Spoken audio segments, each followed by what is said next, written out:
शारदीय नवरात्र का दूसरा दिन है।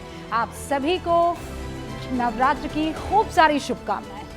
मां दुर्गा के ब्रह्मचारिणी स्वरूप की पूजा आज देश भर में धूमधाम से की जा रही है।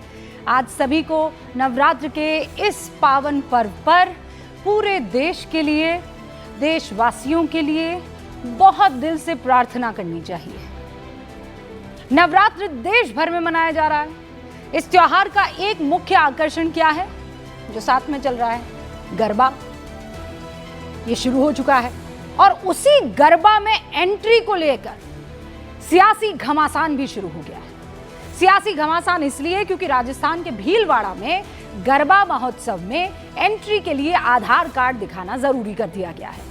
राजस्थान के ही कोटा में विश्व हिंदू परिषद और बजरंग दल ने पोस्टर लगाकर ऐलान कर दिया है कि गरबा कार्यक्रम में गैर हिंदुओं की एंट्री नहीं होगी। मध्य प्रदेश के खंडवा में तो प्रशासन और आयोजकों ने ही गैर हिंदुओं की एंट्री पर पूरी तरह से बैन लगा दिया है। एक तरफ ये एक्शन लिया जा रहा है, दूसरी तरफ जुबानी खर्च भी जमकर हो रहा है।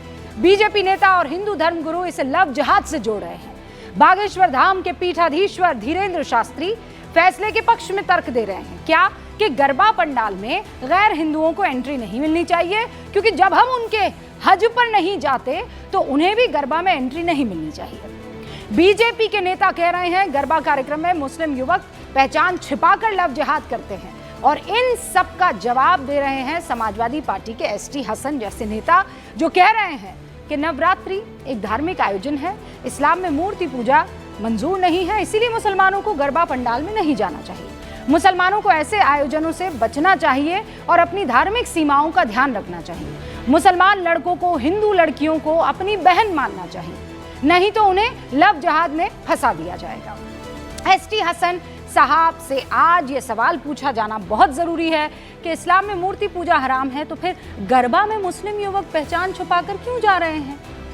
और अगर नहीं जाते हैं तो फिर कैसे 10 सितंबर 2022 को इंदौर में गरबा कार्यक्रम में 8 युवकों ने अपनी पहचान छुपाकर एंट्री की? गरबा के दौरान वहां मौजूद लड़कियों से बदतमीजी करने के आरोप लगे। इसके बाद हंगामा हुआ और फिर आरोपियों को पकड़कर पुलिस के हवाले कर दिया। 4 अक्टूबर 2022 को गुजरात के अहमदाबाद में गरबा उत्सव में मुस्लिम युवक को गिरफ्तार किया गया। उस पर भी पहचान छुपाकर लव जिहाद की कोशिश का आरोप लगा। दूसरी बात, एसटी हसन से ये पूछा जाना चाहिए कि मुस्लिम युवक को लव जिहाद के मामले में फंसाया जाता है या ये एक हकीकत है, क्योंकि आंकड़े कहते हैं कि सिर्फ मध्य प्रदेश में 2020 से जुलाई 2025 के बीच लव जिहाद के 283 मामले सामने आए, जिसमें 71 मामलों में टारगेट नाबालिग लड़कियों को किया गया। एसटी हसन साहब, बजाय इस बात के कि आप विक्टिम कार्ड खेलें, मुस्लिम युवकों को संदेश आपको यह देना चाहिए कि साफ नीयत से अगर गरबा में जाएंगे, भारत की संस्कृति को समझने के इरादे से गरबा पंडाल में जाएंगे, तो आपका गले लगाकर इस्तकबाल किया जाएगा, स्वागत किया जाएगा। लेकिन जब नीयत ही खराब होगी तो फिर सामने से रिएक्शन भी वैसा ही आएगा। और अगर ये सलाह एसटी हसन जैसे नेता मुस्लिम युवकों के बीच रखते तो शायद मुसलमानों के गरबा पंडाल में प्रतिबंध की कोई बात सामने ही नहीं आती। और इसीलिए आज गूंज में बड़ा सवाल यह है कि गरबा में लव जिहाद की एंट्री का जिम्मेदार कौन?